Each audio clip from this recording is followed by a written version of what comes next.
Assalamualaikum warahmatullahi wabarakatuh.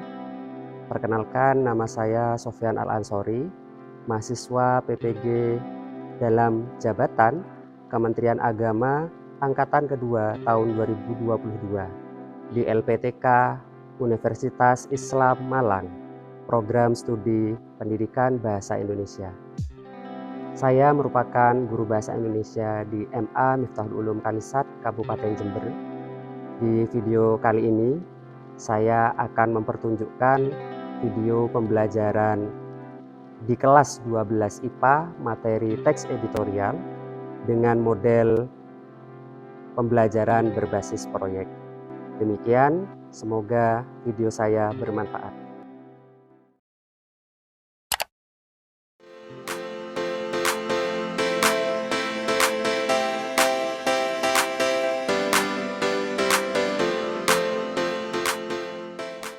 Assalamualaikum warahmatullahi wabarakatuh. Waalaikumsalam warahmatullahi wabarakatuh. Masih kuat? Kuat. Sudah makan? Sudah. Oke, berarti masih sehat. Baik, sebelum kita memulai pembelajaran, kita berdoa terlebih dahulu. Silahkan Mbak Elo untuk memimpin doa pembuka pembelajaran. Doa mulai. Bismillahirrahmanirrahim. Kalamun qadimul la yuhallu sama'uhu. Saya cek kehadirannya terlebih dahulu. Ya, saya cek kehadirannya. Yang pertama Asifatul Fadilah, kemudian Dina Maulidia, kemudian Dwi Atikoh, Eka Ayu. Sebelum kita memulai pembelajaran di pertemuan keempat, ya, kita kan sudah belajar teks editorial 4 kali pertemuan, ya. Pertemuan pertama membahas tentang informasi di dalam teks editorial. Pertemuan kedua kita merencanakan proyek. Pertemuan ketiga membahas struktur dan unsur kebahasaan. Lah, hari ini kita pertemuan keempat, yaitu pertemuan membahas selanjutan tentang proyek. Itu ya. Nah, proyek yang sudah kita buat di pertemuan kedua, kita tindak lanjuti di pertemuan keempat. Oke, betul. Apa saja Pak tujuan pembelajarannya? Ya, sebagaimana yang saya sampaikan dulu di pertemuan awal, bahwa teks editorial itu endingnya, tujuannya adalah menyusun teks editorial. Jadi kalau kalian amati, kalian harus bisa secara berkelompok tentunya membuat teks editorial. Ya, harus bisa membuat teks editorial secara berkelompok dengan menggunakan proyek, rentetan pekerjaan yang harus kalian lakukan untuk menghasilkan teks editorial. Itu namanya proyek. Nah, oleh karena itu nanti pembelajaran kita itu ada 2. 1, kalian secara berdiskusi membuat kerangka paragraf dari hasil temuan kalian dari observasi dan wawancara. Ya, kalian kan sudah observasi, wawancara. Oke, hasil observasi dan wawancara itu kalian diskusikan di pertemuan ini untuk dibuat kerangka paragrafnya. Setelah itu baru kerangka paragraf itu dikembangkan menjadi paragraf. Oke, itu 2 tujuan 2 kegiatan pembelajaran kita. Lah, yang perlu diperhatikan lagi adalah kalian sudah berkelompok secara mengelompok karena jumlahnya 22, ada yang 5 ya. Ada yang 5. Kemudian apa saja Pak yang mau dinilai? Pertama yang saya nilai adalah keaktifan kalian dalam bekerja kelompok. Itu saya nilai, ya, sikap kalian dalam bekerja kelompok itu bagaimana? Apakah kalian turut menyumbangkan ide atau tidak? Apakah kalian aktif berdiskusi atau tidak? Itu menunjukkan apa Pak? Menunjukkan tanggung jawab, menunjukkan kooperatif, mampu bekerja sama dalam satu tim. Kemudian yang tentunya yang saya akan menilai adalah sejauh mana hasil dari proyek kalian. Lah, penilaian proyek itu masuk ke penilaian keterampilan. Oke, sudah dapat dipahami. Kemudian sebelum kalian berkelompok, Kalian masih ingat pembelajaran sebelumnya? Masih ingat bedanya berita dan teks editorial? Masih ya? Oke. Contoh saja, contoh perbedaannya. Perbedaannya. Mbak Tari. Selalu menyajikan fakta spesifik. Kalau editorial menyajikan opini. Oke, ya betul Mbak Tari. Jadi itu yang paling dominan perbedaan antara berita dan teks editorial. Kalau berita dominan fakta, kalau teks editorial dominan opini. Oke, kemudian masih ingat juga pengertian teks editorial? Mbak Tari lagi, yuk. Sebuah tulisan yang ditulis oleh tim redaksi terhadap informasi terbaru. Ya, tulisan yang ditulis oleh tim redaksi untuk mengomentari berita terbaru, ya. Berita terbaru. Ya, betul. Terima kasih Mbak Tari. Kemudian ada yang masih ingat komponen teks editorial? Jangan hanya Mbak Tari. Mbak Iza. Apa saja komponen dalam teks editorial? Ada dua, Pak, fakta dan opini. Ya. Fakta dan opini, betul. Masih ingat ya? Berarti kalian masih ingat pembelajaran pertemuan pertama. Oke, lanjut. Masih ingat juga jenis-jenis opini? Masih ingat? Kalau saya tunjuk. Mbak Eka ingat tidak jenis-jenis opini? Ada kritik, saran, penilaian. Kritik, Saran, penilaian, kurang 2. Ada yang bisa melengkapi? Kritik, saran, penilaian. Mbak Linda. Prediksi sama harapan. Ya, prediksi dan harapan. Jadi ada 5. Saya ulangi lagi. Kritik, saran, penilaian. Ya, kalian amati lagi ini. Jadi jangan sampai lupa, karena nanti ketika kalian mau mengarang teks editorial, tidak boleh jauh-jauh ke 5 komponen itu. Bisa dipahami? Bisa. Oke. Masih ingat apa itu membaca intensif? Mbak Elo, yuk. Membaca intensif itu apa Mbak Elo? Membaca dengan teliti dan cermat. Ya. Membaca teliti dan cermat terhadap isi kandungan bacaan. Ya, itu adalah membaca intensif. Masih ingat struktur teks editorial? Mbak Ella? Bisa Mbak Ella? Struktur masih ingat, Mbak? Kata populer, konjungsi kausalitas. Struktur. Oh. Pas. Oke, Mbak siapa? Mbak Dina. Tesis, argumen sama penegasan. Oke, betul. Itu struktur yang disebut Mbak Ella tadi unsur kebahasaan. Ya, saya ulangi lagi. Struktur teks editorial ada 3, yaitu tesis, argumen, penegasan. Kita tes lagi. Mbak siapa ini yang mau saya tes? Mbak Matliah? Matliah, ada berapa unsur kebahasaan dalam teks editorial? Ada 5. Yang pertama ada kalimat retoris, kedua kata populer, ketiga konjungsi kausalitas, terus yang keempat ada kata ganti petunjuk, dan kelima adverbia. Oke, baik, ada 5, betul, sesuai dengan apa yang kita pelajari di pertemuan ketiga.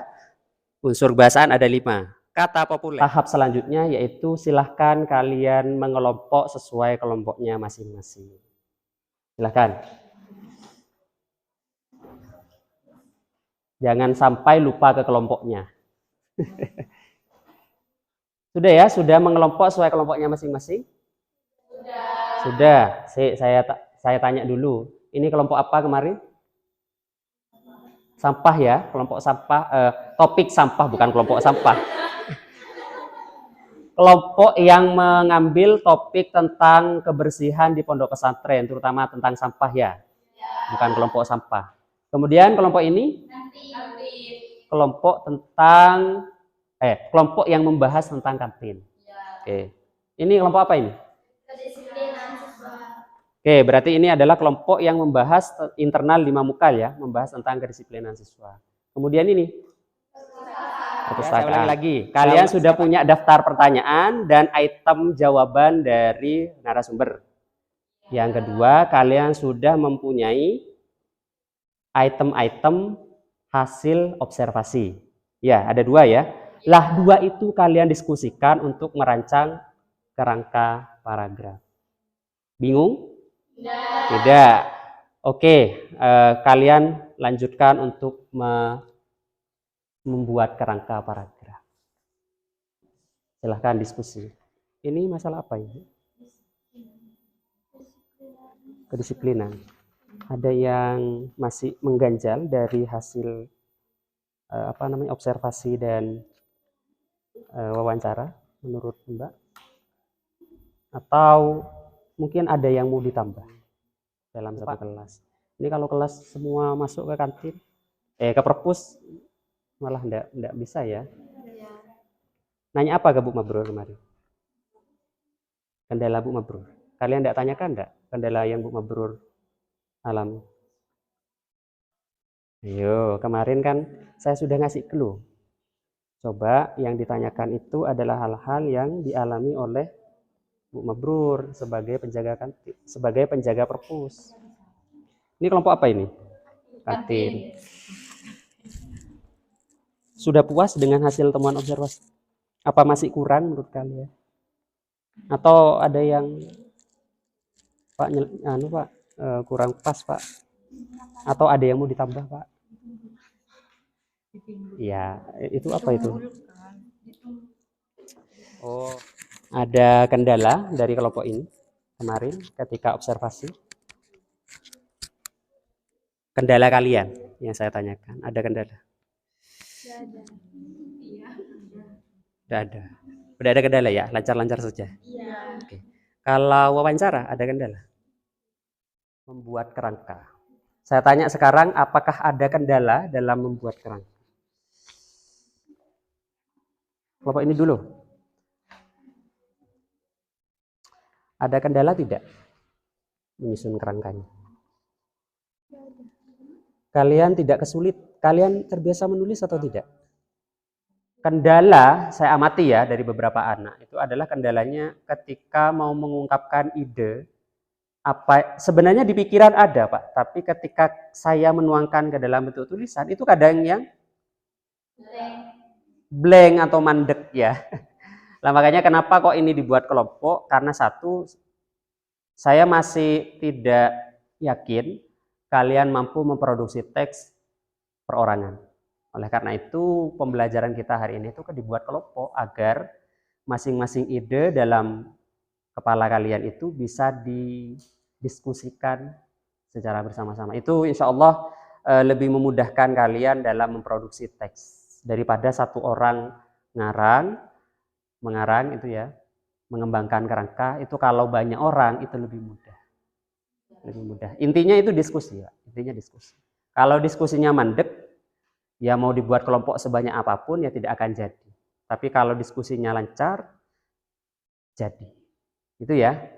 Itulah mengapa teks itu selalu diangkat dalam pembelajaran Indonesia agar kita terbiasa dalam menghasilkan karya tulis. Termasuk dalam hal ini adalah teks editorial. Ada kendala dalam mengembangkan paragraf kelompok ini? Ada kendala dalam mengembangkan paragraf kelompok ini? Pemilihan? Bahasanya terkadang masih kaku. Ya, wajar. Kalian yang jarang menulis akan berhadapan dengan masalah itu. Intinya begini, ide itu sebaiknya ditulis saja. Nanti kan ada respon dari teman kelompoknya itu bagaimana. Karena kalau tidak dituangkan, orang lain tidak dapat bisa memberikan komentar.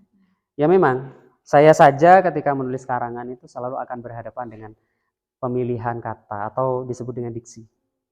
Kira-kira kata yang pas untuk menyampaikan ide saya itu pakai kata apa ya? Lah itu kadang juga tantangan bagi kalian yang mau menulis.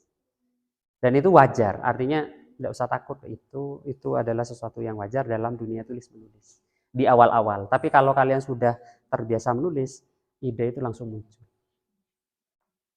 Apa-apa, tulis saja, Mbak Ini. Ini ada kendala dalam membuat kerangka?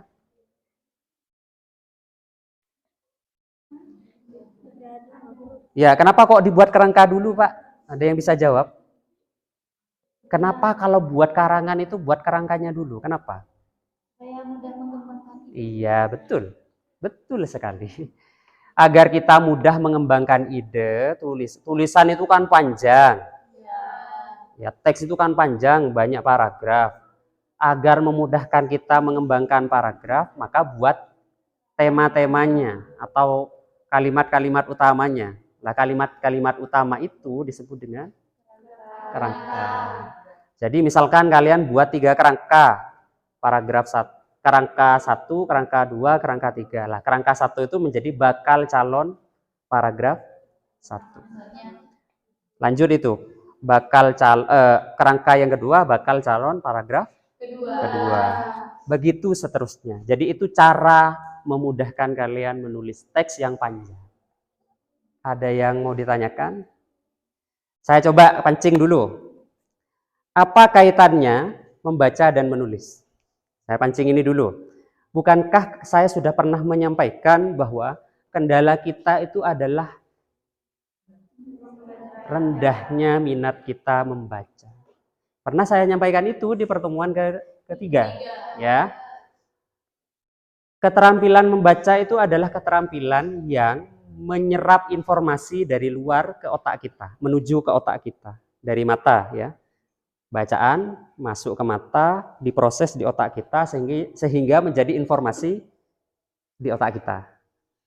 Lah itu bekal awal untuk kalian menulis atau bekal awal untuk kalian bicara. Kalau kalian jarang membaca, maka konsep di otak kalian itu rendah. Nah, ketika konsep itu rendah, maka yang terjadi adalah kesulitan ketika merangkai tulisan. Jadi itu hubungan antara membaca dan menulis. Jadi rumusnya dapat dipastikan orang yang suka membaca belum tentu dia dapat menulis. Tapi orang yang bisa menulis bisa dipastikan dia suka membaca. Ini rumus yang ini ada penelitiannya ini. Hubungan antara menulis dan membaca.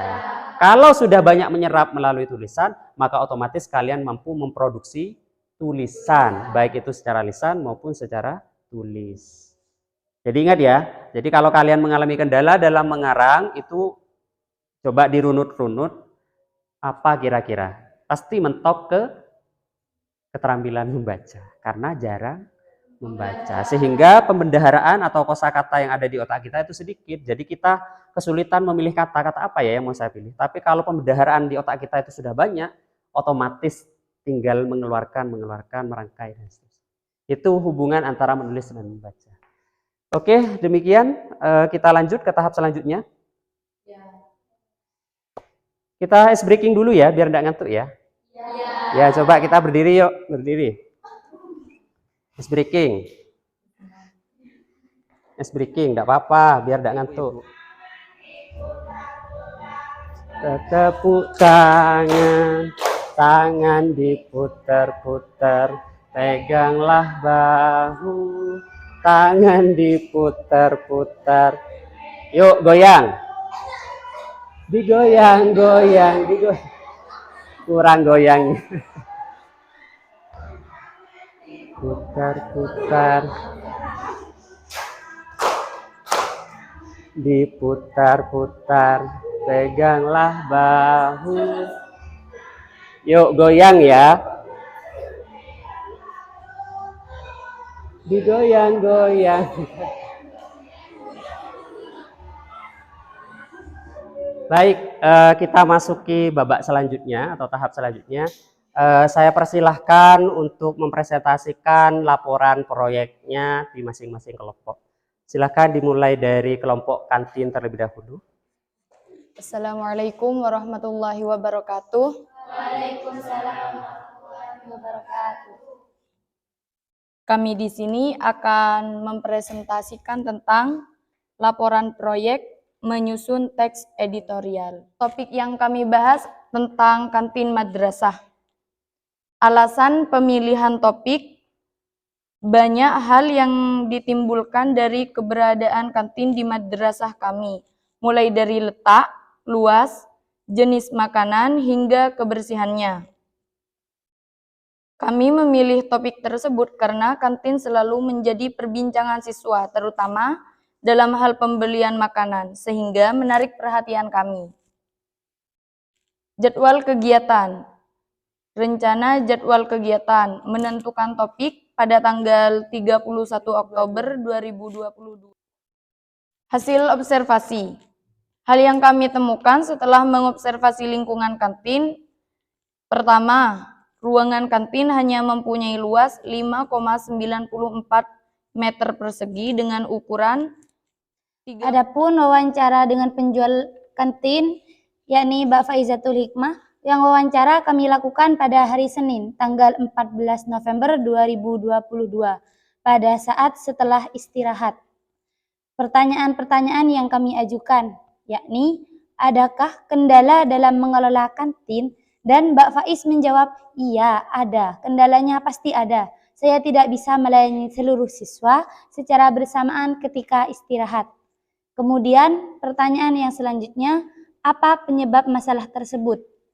Ya mungkin karena kurang luasnya kantin ini, sehingga saya tidak bisa melayani seluruh siswa secara bersamaan pada saat istirahat. Itu pun seharusnya bisa diatasi dengan cara menambah penjaga kantin lagi, tapi ya tidak ada. Ya sudahlah, saya harus maksimal melayani kalian. Nah, kemudian ini ada beberapa foto saat kami wawancara kepada si penjaga kantin.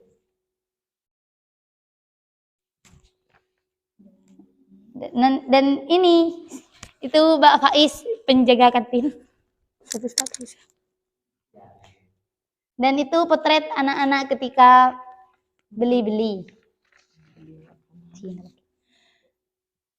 Kemudian untuk kerangka paragraf yang kami susun adalah yang pertama, masalah yang diberitakan, berkerumunnya siswa di depan kantin pada saat istirahat.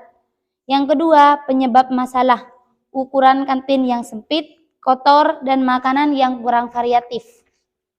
Yang ketiga, opini terhadap masalah. Sebaiknya kantin segera direlokasi atau direnovasi. Paragraf utuh teks editorial. Hal yang dialami setiap hari dan dapat diamati oleh warga madrasah adalah berkerumunnya siswa pada saat jam istirahat di depan kantin. Kerumunan itu terjadi karena antrian untuk melakukan pembelian makanan di kantin. Kerumunan tidak dapat dihindarkan karena memang kantin tersebut adalah akses satu-satunya untuk beli-beli. Kerumunan tidak dapat terhindar karena durasi selama 45 menit per harinya benar-benar dimanfaatkan oleh 269 siswa untuk beli-beli. Kantin yang demikian presentasi dari kami.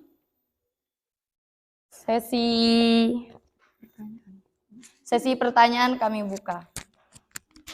Ya, baik, mungkin ada yang mau ditanyakan terhadap kelompok ini terkait dengan rangkaian proyek yang sudah dilakukan oleh kelompok ini atau bahkan hasil berupa paragraf dari kelompok ini. Silahkan, mungkin ada yang mau ditanyakan. Oh, Mbak Mbak Dina. Silahkan, Mbak. Tadi Mbak Iza mengatakan ruangan kantin hanya mempunyai luas 5,94 meter persegi dengan ukuran 3,3 meter kali 1,8 meter. Itu apakah Mbak Iza mengukur sendiri apa cuma mengira-ngira? Kami mengetahui bahwa luas kantin tersebut 5,94 meter persegi itu dari hasil observasi kami dengan cara mengira-ngirakan ukuran keramik, kemudian kami jumlah. Saya memberikan penilaian. Secara umum, kelompok kantin ini sudah melaksanakan proyeknya, ya. Jadi tepuk tangan untuk kelompok ini. Eh, tapi tidak ada gading yang tak retak. Jadi memang tetap ada titik-titik kelemahan dari hasil proyek yang dilakukan oleh kelompok kantin ini. Misal ya, saya coba rangkaikan, saya mau ke paragrafnya terlebih dahulu.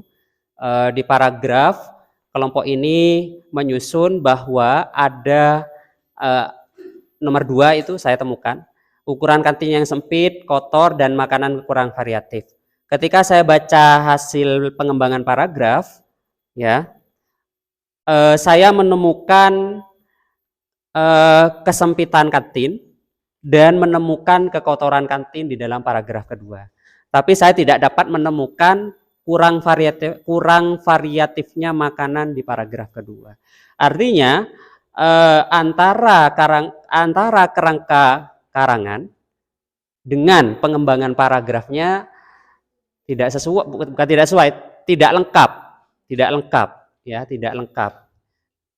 Di kerangkanya ada 3 item, misalkan kantin itu sempit, kantin itu kotor, kemudian makanan yang dijual di dalam kantin itu kurang variatif. Sementara di paragraf itu hanya item sempit dan kotor yang diangkat, tapi makanan yang variatif itu tidak diangkat. Itu kekurangan dari kelompok ini. Kemudian ini lagi yang saya tanyakan. Nah, foto ini yang kalian jepret ini kan tidak menunjukkan kerumunan. Ya, betul ya? Maksudnya kelompok ini tadi menyebutkan bahwa terjadi kerumunan pada saat jam istirahat di kantin. Tapi foto yang diangkat di dalam proyek ini kurang mencerminkan kerumunan. Ya, kurang mencerminkan. Kalau tiga orang seperti ini beli ya ndak berkerumun. Ya, 3 orang dapat dilayani oleh Mbak Faiz gitu ya, dapat dilayani. Tapi kalau berkerumun, foto yang diangkat itu adalah foto yang berkerumun, maka itu akan menguatkan hasil observasi yang dilakukan oleh kelompok ini.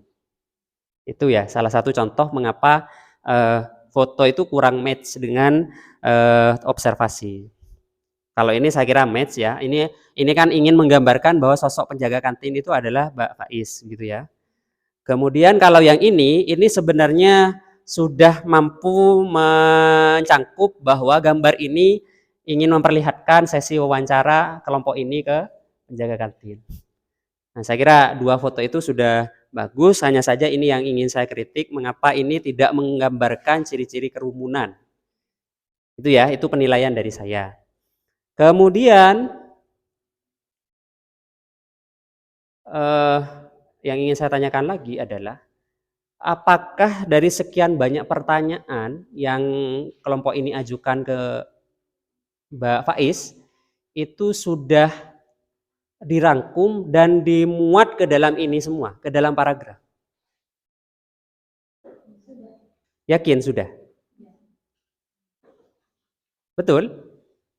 Ya, coba item pertanyaannya kan kendala yang dialami Mbak Faiz. Masih ada ya yang tidak termuat dalam paragraf itu. Intinya begini ya. Jadi dalam membuat paragraf itu kan dasarnya 2. Ya, tadi kalian mencari data itu melalui observasi dan melalui wawancara. Lah hendaknya ketika kalian membuat pertanyaan mengenai kantin kepada penjaga kantin, itu adalah yang sekiranya kalian bisa tulis ke dalam paragraf.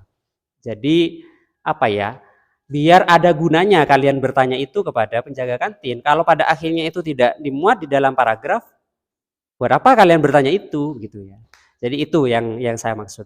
Tapi secara keseluruhan kelompok ini sudah bagus ya. Jadi mampu mengangkat sebuah pemberitaan tentang kantin.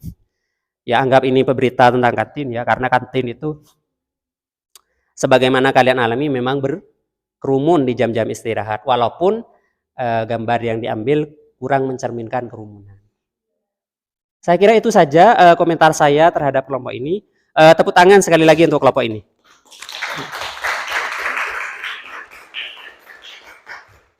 Assalamualaikum warahmatullahi wabarakatuh. Kami di sini akan mempresentasikan tentang laporan proyek menyusun teks editorial. yang disusun oleh saya sendiri, Dina Maulidia Nurbaiti, dan teman saya.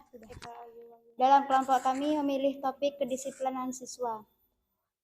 Alasan kami memilih kedisiplinan siswa karena kedisiplinan menyangkut aspek kepedulian siswa terhadap aturan madrasah serta menjadi fenomena yang sering kami lihat di madrasah.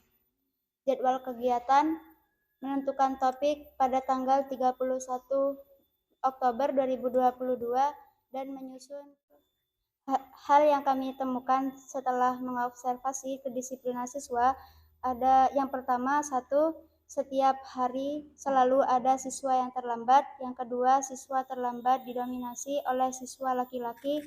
Yang ketiga, sejak melakukan pengamatan selama seminggu didapatkan data bahwa 94% keterlambatan dilakukan oleh siswa laki-laki yang berasal dari pondok pesantren. Yang keempat, Yang banyak dilanggar oleh siswa laki-laki, jarang memasukkan baju ke dalam celana, tidak menggunakan kopiah, atribut tidak lengkap, dan sebagainya. Ini foto yang kami ambil ketika melaksanakan wawancara di lab komputer bersama Ibu Jamiatus Sholihah. Dan ini contoh siswa yang melanggar peraturan kedisiplinan, yaitu keterlambatan siswa. dugaan penyebab dari pelanggaran disiplin waktu dan berpakaian adalah kurangnya kepedulian mereka terhadap peraturan madrasah. Peraturan madrasah tidak dihayati dengan baik oleh siswa. Peraturan tersebut hanya dibaca dan diingat tanpa banyak diamalkan oleh siswa. Sangat disayangkan karena peraturan itu pada dasarnya ingin membentuk karakter siswa agar disiplin, peduli, dan bertanggung jawab. Baik, saya mau mengomentari dari hasil presentasi kelompok ini. Yang pertama yang ingin saya komentari adalah ada ketidaksesuaian antara jadwal yang kalian buat dengan yang disebutkan di dalam observasi. Ya, di jadwal yang kalian rancang pada pertemuan kedua itu merencanakan observasi hanya pada tanggal 7 November. Namun pada kenyataannya ketika melaksanakan observasi justru seminggu. Coba itu di kalimat nomor 3, sejak melakukan pengamatan selama seminggu, didapatkan data bahwa 94% keterlambatan dilakukan oleh siswa laki-laki yang berasal dari pondok pesantren. Padahal tadi merencanakan observasi hanya terjadi pada tanggal 7. Jadi ada perubahan, entah ada perubahan atau pengembangan, ini saya tidak tahu, tapi ada ketidaksesuaian antara rencana dengan observasi. Lah itu menjadi pertanyaan, apakah itu boleh Pak? Sebenarnya ya kadang kan sesuatu yang kita rencanakan itu kadang tidak sesuai dengan harapan ya. Ya memang ada hal-hal yang memang tidak bisa kita duga. Tapi kalau kalian memang dari awal ingin melakukan melakukan penilaian, apalagi berbunyi statistik 94%, harusnya memang observasi itu dilakukan berulang-ulang dengan durasi waktu yang lebih lama dari 1 hari. Karena kalau 1 hari itu kan hanya sampel 1 hari. Tapi kalau seminggu itu kan lebih menggambarkan keterlambatan siswa dalam 1 bulan misalkan. Kalau 1 hari itu contohnya kurang. Jadi nampaknya memang tidak diprediksi dari awal apakah observasi itu cukup untuk 1 hari. Karena berbeda loh dengan kelompok yang lain. Kalau kelompok yang lain kan yang diobservasi adalah objek. Kantin ya. Kantin itu kan kerumunannya lebih cenderung pasti dibandingkan dengan keterlambatan siswa yang setiap harinya itu tidak pasti jumlahnya gitu ya. Itu yang saya maksud ya. Kemudian yang kedua, jika dibandingkan dengan kelompok kantin tadi, kegiatan wawancara ini dilakukan di luar ruangannya BK ya, tapi itu tidak masalah sih, tidak masalah. Kemudian ini adalah gambar contoh observasi yang dilakukan oleh kelompok ini. Ya, jadi simpel sekali kelompok ini, hanya ada 2 foto, tapi 2 foto itu mencerminkan apa yang dia observasi dan apa yang dia wawancarai. Ya, berbeda dengan yang kelompok kantin tadi. Kelompok kantin itu ada 3 foto, tapi satu kurang merepresentasikan, kurang memberikan gambaran kerumunan siswa. Gitu. Kemudian dari pengembangan paragraf, saya tanya sama pertanyaannya, apakah apa yang kalian tanyakan ke Bu Jami dan apa yang kalian temukan di dalam observasi itu sudah masuk semua enggak ke paragraf? Menyebut enggak bahwa pelanggaran itu wanita? Ada enggak? Cenderung ke laki-laki ya, padahal pelanggaran wanita juga kalian sebut tadi. Kemudian apa lagi yang tidak masuk ke dalam paragraf? Intinya begini, jadi dalam mengarang itu kita kan mempunyai 2 tadi, observasi sama wawancara, observasi dan wawancara. Intinya itu, jadi pertanyaan yang mau kalian ungkapkan kepada narasumber dan apa yang kalian observasikan itu harusnya masuk ke kerangka paragraf. Agar ketika kalian mengembangkan ada yang masuk. Kalau ada yang masuk, lalu buat apa pertanyaan kalian pertanyakan? Gitu loh maksud saya. Ya begitu. Tapi apapun ya, proyek kalian bagus-bagus, dari 4 kelompok yang tampil di depan, proyek kalian bagus-bagus semua. Sudah melaksanakan sesuai dengan arahan yang sempat saya ungkapkan di pertemuan kedua. Ya, tepuk tangan juga untuk kelompok ini. Baik, secara keseluruhan kita tutup ya pembelajaran hari ini. Kita kembali dulu kelompok ini. Ya, kesimpulan pembelajaran kita hari ini itu kan membuat paragraf. Ternyata membuat paragraf itu tidak semudah yang kalian bayangkan. Jadi apa yang perlu kita simpulkan, Mbak? Bahwa untuk membuat sebuah paragraf harus sesuai dengan kerangka paragraf, betul. Lah, kerangka paragraf harus sesuai dengan observasi dan wawancara. Begitu seterusnya, observasi dan wawancara sesuai dengan topik yang kalian pilih, ya, atau yang kalian bahas. Jadi itu ya kesimpulan dari pembelajaran kita hari ini. Saya anggap bahwa pembelajaran kita hari ini sudah dapat menghasilkan sebuah teks editorial di masing-masing kelompok. Bahwa masih ada penilaian dan kekurangan di sana-sini, saya kira itu wajar karena kalian masih dalam tahap belum terbiasa menulis. Ya, itu ya.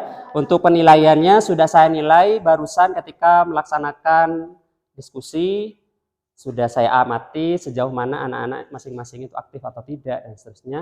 Kemudian ketika presentasi pun juga saya nilai di antara anak yang presentasi di depan itu mana yang paling aktif, mana yang paling berjuang untuk kelompoknya dan seterusnya dan seterusnya. Gitu ya. Kalau saya tanya lagi, kira-kira lebih suka pembelajaran yang kemarin apa yang sekarang? Kemarin. Iya, karena beda ranahnya. Kalau kemarin lebih ke kemampuan kognitif, kalau sekarang lebih bagaimana cara kalian terampil menyampaikan, terampil menulis, jadi itu ranahnya berbeda. Bahwa kalian masih lebih menyukai pembelajaran kemarin, wajar, karena itu menggunakan media yang beragam. Oke, demikian dari penutup dari saya. Yang saya akhiri, yaitu kalian terus-menerus membaca teks editorial, baik itu di buku maupun di koran, di perpustakaan. Ya, kalian akses perpustakaan itu, agar semakin kalian terlatih untuk membaca bacaan serius. Jangan hanya baca-bacaan yang itu tidak serius, WA dan seterusnya, itu kurang serius. Kalau kalian dipaksa membaca bacaan serius, maka kalian akan mendapatkan hasilnya berupa kalian terampil menulis. Itu ya, tindak lanjut. Jadi sering-seringlah membaca teks editorial yang kalian bisa akses, baik itu di buku ataupun koran. Baik, saya kira demikian pertemuan kita kali ini. Kita tutup dengan membaca doa penutup pembelajaran. Silahkan Mbak Elo untuk dipimpin.